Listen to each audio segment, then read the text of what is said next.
खुशियों के रंग जमाएं और 2 करोड़ रुपए तक के प्राइज जीतिए हेलो के नए होली कैश धमाका के साथ। एक समय की बात है, एक गांव में सफेद साड़ी वाली चुड़ैल का आतंक था। चुड़ैल रात भर गांव में घूमती और गांव का जो भी आदमी उसे दिखाई देता उसे वो घायल कर देती। अरे कोई तो बचाओ, मर गया रे।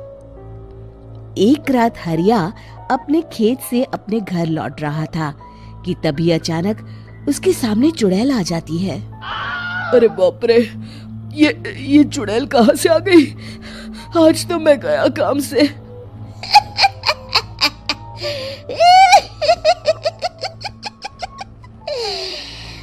आज मुझे मेरा शिकार मिल गया। अरे चुड़ैल दीदी, मुझे छोड़ दो। जैसे ही चुड़ैल हरिया की तरफ बढ़ती है, हरिया वहाँ से भाग जाता है और अपने घर के दरवाजे पे पहुँचता है। अरे भगवान, जल्दी से दरवाजा खोलो, मेरे पीछे चुड़ैल पड़ी है। हरिया की पत्नी जल्दी से दरवाजा खोल देती है। अरे आप इतना हाफ क्यों रहे हैं? अरे मेरे पीछे चुड़ैल पड़ी है, आज तो मैं बाल बच गया।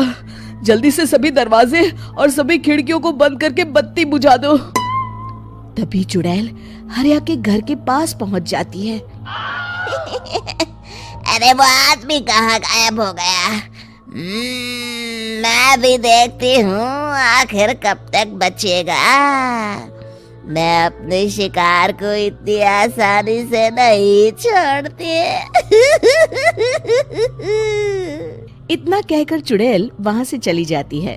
वहीं दूसरी तरफ हरिया और उसकी पत्नी दोनों अपने घर की खिड़की से ये सब देख रहे होते हैं। अरे बाप रे, ये तो बड़ी डरावनी चुड़ैल थी। अगले दिन ये बात आग की तरह पूरे गांव में फैल जाती है और धीरे धीरे लोग चुड़ैल के डर के मारे शाम होते ही अपने घरों से बाहर निकलना बंद कर देते हैं। कुछ दिनों के बाद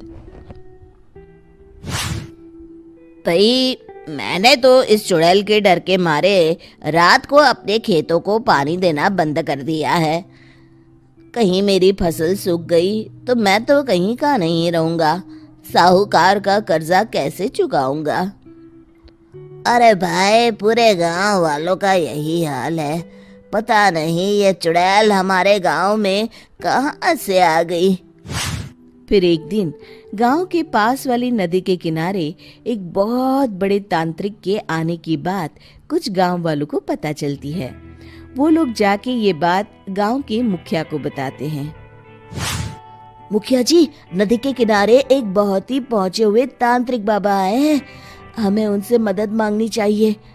मैंने सुना है वो बड़े बड़े भूतों और चुड़ैलों को अपने वश में कर लेते हैं। मुखिया जी सभी गांव वालों को लेकर उस तांत्रिक के पास पहुंच जाते हैं। ओम फट स्वाहा, ओम फट स्वाहा। तभी तांत्रिक अपनी बंद आंखों को खोलकर कहता है, क्या बात है? तुम सब लोग यहाँ क्यों आए हो? मुखिया जी उस तांत्रिक को सारी बात बता देते हैं। अच्छा, तो ये बात है। और तांत्रिक अपनी आंखों को बंद कर लेता है। मैं देख रहा हूँ तुम्हारे पूर्वजों ने बहुत पाप किए थे, जिससे ये गांव अब श्रापित हो चुका है। उसी के फल स्वरूप तुम्हारे गांव में चुड़ैल आई है। ये चुड़ैल बहुत खतरनाक है, ये किसी को नहीं छोड़ेगी। हे भगवान, मर गए रे, अब क्या होगा? तभी गांव के मुखिया जी कहते हैं, बाबा, इस चुड़ैल से हम सबको बचा लीजिए। कोई तो उपाय होगा। इसका सिर्फ एक ही उपाय है। सभी गांव वालों को बारी बारी हर दिन अपनी आधी फसल उस पहाड़ी के ऊपर बनी काली गुफा में छोड़ के आनी होगी। तभी उस चुड़ैल की भूख मिटेगी और श्राप का प्रभाव खत्म हो जाएगा और तुम सब जिंदा बच जाओगे। सभी गांव वाले उस तांत्रिक की बात को मान लेते हैं और वहां से चले जाते हैं। फिर अगले दिन से रोज उस गांव के लोग बारी बारी से अपनी आधी फसल उस काली गुफा के पास जाकर रखाते। कुछ दिनों बाद हरिया की बारी आती है। बाप रे, आज तो मेरी बारी है उस काली गुफा में जाने की। क्या करूं? वो तो बड़ी खतरनाक चुड़ैल है। मेरे तो हाथ पैर कांप रहे हैं। फिर हरिया डरते डरते अनाज की बोरियां अपनी बैलगाड़ी में लाद देता है। तभी हरिया की पत्नी उससे कहती है, देखो जी, संभल के जाना और किसी भी हालत में शाम होने से पहले वापस आ जाना। उस चुड़ैल का कोई भरोसा नहीं है जी। हरिया बैलगाड़ी में बैठते हुए कहता है, भगवान, मैं क्या वापस आऊंगा? लगता है अब तो मेरी खबर ही आएगी। इतना कहकर हरिया वहां से चला जाता है। रास्ते में जंगल से गुजरते हुए हरिया की बैलगाड़ी का एक चक्का बड़े गड्ढे में फंस जाता है। हे भगवान, अब ये क्या मुसीबत है? हरिया नीचे उतर के पूरी ताकत से अपनी बैलगाड़ी को गड्ढे से निकालने की कोशिश करता है। बहुत देर मेहनत करने के बाद हरिया की बैलगाड़ी उस गड्ढे से बाहर निकल जाती है। हे भगवान, अब तो शाम होने वाली है। आज तो मैं गया काम से। जैसे तैसे हरिया काली गुफा में पहुंच जाता है। अरे मर गया रे, यहाँ तो चारों तरफ डरावना माहौल है। मैंने यहाँ आने में बहुत देर कर दी, कहीं चुड़ैल नाराज ना हो जाए। हरिया अनाज की बोरियां वहां रख के जैसे ही जाने लगता है, तभी उसे किसी के आने की आवाज सुनाई देती है। हरिया एक कोने में छुपकर अंदर देखने लगता है। चुड़ैल वहां आती है और फिर अपने चेहरे से नकली चुड़ैल का मुखौटा निकाल देती है। हरिया ये देख के हक्का बक्का रह जाता है। तभी चुड़ैल कहती है, भैया यहाँ आना। आज तो बहुत अनाज आया है, इसे मिलाकर अब हमारे पास ढेर सारा अनाज जमा हो गया है। कल ही हम इसे शहर में बेच आएंगे और माला माल हो जाएंगे। तभी अंदर से नदी के किनारे वाला तांत्रिक बाहर आता है। अरे, ये तो तांत्रिक बाबा है। हाँ, अब तो हम दोनों की जिंदगी मजे में कटेगी। गांव वालों को बेवकूफ बनाना इतना भी मुश्किल नहीं था। लोग तो तुम्हें सच में असली चुड़ैल समझते हैं। हाँ, तुमने सही कहा। अब ये गांव वाले चुड़ैल के डर से जिंदगी भर इस काली गुफा में अनाज पहुंचाते रहेंगे। अच्छा, तो ये बात है। ये दोनों पूरे गांव वालों को बेवकूफ बना रहे हैं। अभी जाकर सबको बताता हूँ। हरिया उन दोनों की पूरी बातें सुन लेता है और जल्दी से वापस गांव में आता है। गांव वालों को पूरी बात बता देता है। इससे पहले वो दोनों हमारा अनाज लेकर शहर जाए, हमें उन दोनों को पकड़ना होगा। उधर दूसरी तरफ नकली तांत्रिक और नकली चुड़ैल बनी औरत एक बड़ी गाड़ी में सारा अनाज लाद के वहां से निकलने की तैयारी कर रहे होते हैं। जल्दी करो, इससे पहले हमें कोई देख ले। हमें यहाँ से निकलना होगा। और तभी वो दोनों देखते हैं कि सामने से सभी गांव वाले अपने अपने हाथों में मशाल लेके आ रहे हैं। दोनों बुरी तरह डर जाते हैं। रुक जाओ, तुम दोनों का भांडा फूट चुका है। अरे मर गए रे, ये गांव वाले कहाँ से आ गए? तुमने क्या सोचा इतनी आसानी से यहाँ से निकल जाओगे? ये अनाज हमने अपने खून पसीने से दिन रात खेतों में मेहनत करके उगाया है। दोनों मुखिया जी के पैरों में गिर जाते हैं।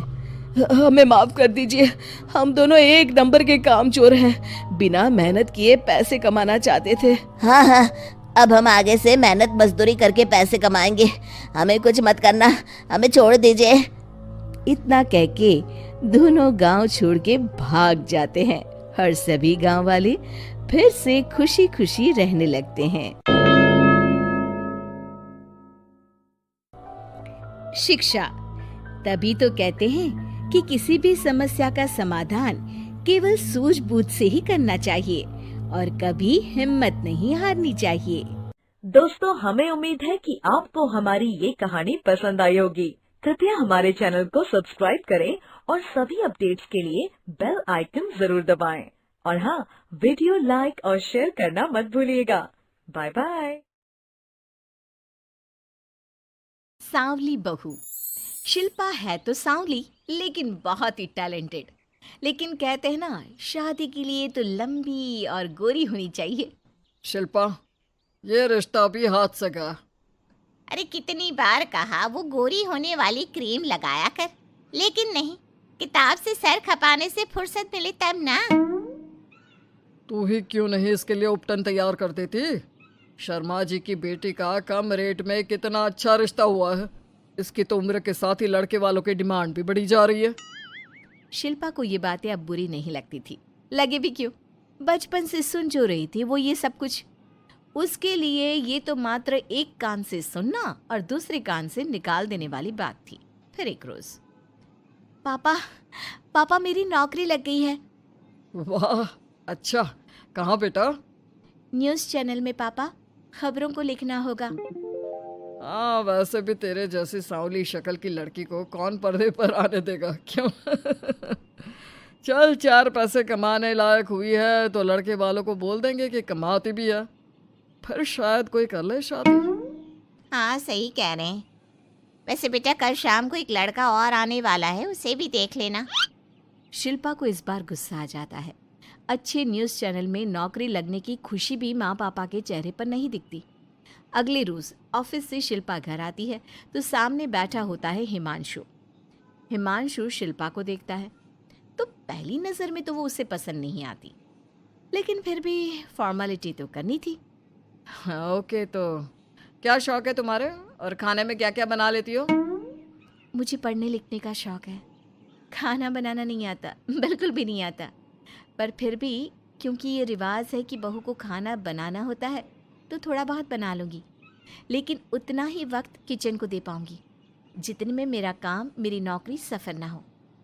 बाकी भूख तो तुमको भी लगती होगी, तो खाना बनाने की जिम्मेदारी दोनों की ही होगी, है ना? शिल्पा बोले जा रही थी। अब तक जिन लड़कियों से हिमांशु मिला था, शिल्पा उन सब से अलग थी। वो ऐसे ही तो लड़की चाहता था। शिल्पा से बात करने के बाद, ठीक है, फिर शादी 2 महीने बाद करेंगे। वो क्या है ना, खाना बनाना भी तो सीखना होगा ना। मुझे मंजूर है। शिल्पा को भी हिमांशु अच्छा लगने लगता है। दोनों की शादी हो जाती है, लेकिन शादी के बाद से ही हिमांशु का परिवार शिल्पा के रंग को लेकर कई बातें बनाता। क्या बात है हिमांशु, क्या कमी हो गई थी जो ऐसी काली सी बहू ले आया? काली तो नहीं है। हाँ, मेरी शिल्पा का रंग हल्का सांवला है। वैसे आप तो कृष्ण की भक्त हैं, जानती है ना, उनका रंग भी सांवला था। अब सांवले रंग के कृष्ण की पूजा, तो सांवली मेरी बीवी खराब कैसे? बात तो सही भी थी। क्यों सांवला रंग खराब माना जाता है? शिल्पा पति का तर्क सुन रही थी। थोड़ी देर के बाद, क्या बात है, शब्दों का जादू आ गया। क्या तर्क दिया आपने सांवले रंग के समर्थन में? तो क्या तुम ही पत्रकार हो? अरे तुम्हारा पति भी कम नहीं है। शिल्पा रोज एक नई तरक्की छू रही थी। कभी विदेश दौरा तो कभी बड़े बड़े लोगों का इंटरव्यू। एक दिन, सुनो, आज का दिन बहुत खास है, मैं मुख्यमंत्री जी का इंटरव्यू लेने जा रही हूँ। अरे वाह, क्या बात है, सही है यार।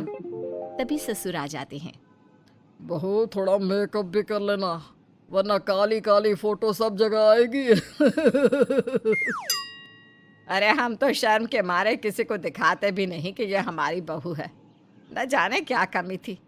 अरे वो शारदा दीदी की बहू देखो, कैसे मक्खन की तरह गोरी है। और नताशा, वो तो ऐसे लगता है जैसे भगवान ने दिल खोल कर रंग दिया है उसको। अरे माँ, आजकल रंग नहीं बुद्धि का जमाना है। हाँ, तो वो दोनों कहाँ पागल है, अच्छा खासा घर देख रही है। शिल्पा को ससुर की बात पर गुस्सा तो आता है, लेकिन वो मूड खराब नहीं करना चाहती। वो तो बस तैयारी करती है कि जल्दी से अच्छा सा मुख्यमंत्री का इंटरव्यू हो जाए और दुनिया देखे। होता भी यही है। शिल्पा जब शाम को घर आती है तो, अरे चाची, बुआ, फूफा जी, कैसे हैं आप सब? कैसे आना हुआ? शिल्पा को आसपास के लोग भी देख रहे थे। वो भी जानती थी कि उसने जो इंटरव्यू किया वो कितना वायरल हो रहा है। अरे बहू, बड़ी लायक हो तुम। औरत होकर दुनिया की इतनी जानकारी, कितनी समझ है तुम्हारे अंदर। वाह वाह बहू, तुमने तो हम सबका सीना गर्व से चौड़ा कर दिया। सास ये सब देखकर सोच रही थी कि भाई ऐसा भी क्या हो गया, इन्होंने तो बहू को हीरो बना रखा है। मैंने तो शिल्पा को उसी दिन समझ लिया था जब पहली बार मिला था। मैं तो जान गया था कि ये लड़की अलग है। कितनी प्यारी आवाज है इसकी और समझ भी लाजवाब। तभी बुआ सास बोल पड़ती है। और एक हमारी बहू है, सारा दिन टिकली बिंदी पर ही लगी रहती है। अरे दीदी, न जाने कौन कौन सी क्रीम लगाती है, अब तो चेहरे पर फोड़े भी निकल गए। कितनी बार कहा कुछ पढ़ाई आगे करके दुनिया में नाम कमाओ, लेकिन नहीं, बस सारा दिन शीशे के सामने खड़ी रहेगी। कोई बात नहीं फूफा जी, वो भी किसी की पसंद हो सकती है। हम लोगों का क्या, एक काम अच्छा कर दिया तो पूछ लिए गए, नहीं तो जमाना तो गोरी सूरत की ही तारीफ करता है। क्यों माँ जी? हाँ हाँ वो क्या है ना, मैं जरा पानी लेकर आती हूँ, तू बैठ बहू। हाँ हाँ बहू, तू तो बैठ। वो क्या है ना, आज तो तुझसे बहुत सारी बातें करनी है। ये बता, कैसे दिखते हैं मुख्यमंत्री जी सामने से? जैसे टीवी में दिखते हैं वैसे ही दिखते हैं क्या? आए दिन लोग शिल्पा से मिलने आते, उसे अपने स्कूल या दूसरी जगह पर चीफ गेस्ट बनाते। ये सब देखकर पति तो खुश होता, लेकिन सुंदर बहू का सपना सास की आंख से उतर ही नहीं रहा था। फिर एक रोज, शिल्पा, पापा कहाँ है? माँ जमीन पर गिरी पड़ी है, वो बेहोश हो गई है। शिल्पा की सास को गंभीर बीमारी हो जाती है और फिर आप लोग अपनी माँ की किसी बात को मना ना करना। उनका दिल कमज़ोर हो चुका है। दिल में कोई बात लगेगी तो उनके हार्ट अटैक आने के चांसेस हैं, तो समझ रहे हैं ना? कुछ दिनों में ठीक होकर सास घर आ जाती है और फिर एक दिन, देख बेटा, मैं मरने से पहले एक सुंदर बहू का चेहरा देखना चाहती हूँ। अरे मैं नहीं चाहती कि तू इस काली कलूटी के साथ रहे, छोड़ दे इसे। अरे कल को तेरे बच्चे भी ऐसे काले पीले पैदा होंगे और फिर हमारा खानदान देखने लायक नहीं होगा। शिल्पा सुन रही थी, वो परेशान हो रही थी। वो सोचती है कि एक बार वो अपने पति से बात करके देखेगी। सुनिए ना, मुझे आपसे बात करनी है। मुझे भी शिल्पा, मैं माँ के बिना नहीं रह पाऊंगा, तुम समझ रही हो ना? शिल्पा को दुख होता है, लेकिन वो क्या करती। वो हिमांशु को तलाक देने का सोच लेती है और फिर शिल्पा माँ की हालत फिर खराब हो रही है, क्या करूं? माँ को सबसे बड़े अस्पताल में भर्ती करना होगा। लेकिन वहां तो बेड के लिए बड़ी बड़ी सिफारिश करनी पड़ती है। हाय रे, मेरा मन आता है, मैं मर न जाऊं, मुझे बचा ले बहू। शिल्पा को हैरानी होती है कि वो करे तो क्या करे। पर माँ जी, मैं कैसे? बेटा, मुख्यमंत्री जी से बात कर ले, उनसे बड़ी सिफारिश किसकी हो सकती है? तू बोलेगी तो शायद तेरी सास की जिंदगी बच जाएगी। शिल्पा सिफारिश से सास को बड़े अस्पताल में भर्ती करवा देती है, जहां लंबे समय बाद सास ठीक होती है। लेकिन इस बीच एक दिन भी शिल्पा उन्हें देखने नहीं जाती। सास जब घर आती है तो एक सुंदर सी लड़की उनका स्वागत करती है। ये कौन है और शिल्पा कहाँ है? मुझे तो मेरी बहू ही चाहिए। माँ, कैसी बात कर रही हो? तुमने कहा था ना कि शिल्पा काली है और तुम्हें काली बहू नहीं चाहिए। ये रीना है, तुम्हारी बहू। नहीं नहीं, मुझे माफ़ कर दो, मुझे तो मेरी शिल्पा बहू ही चाहिए। उसी के कारण आज मेरी जान बची है। मैं नहीं समझ पाई कि सुंदर शक्ल से ज़्यादा सुंदर दिल और आचरण होना चाहिए। लेकिन अब क्या, अब तो देर हो चुकी थी। हिमांशु भी जानता था कि आत्मसम्मान वाली शिल्पा अब उसकी जिंदगी में वापस नहीं आएगी। अब तो शिल्पा को वे लोग बड़े बड़े चैनल की स्क्रीन पर देखते और अफसोस करते। शिल्पा चाहती तो कभी तुम्हारे लिए सिफारिश नहीं करती। अब तो आसपास के लोग भी घर नहीं आते। लोगों को लगता है कि शिल्पा ने हम लोगों को छोड़ा क्योंकि हम उसके लायक नहीं थे।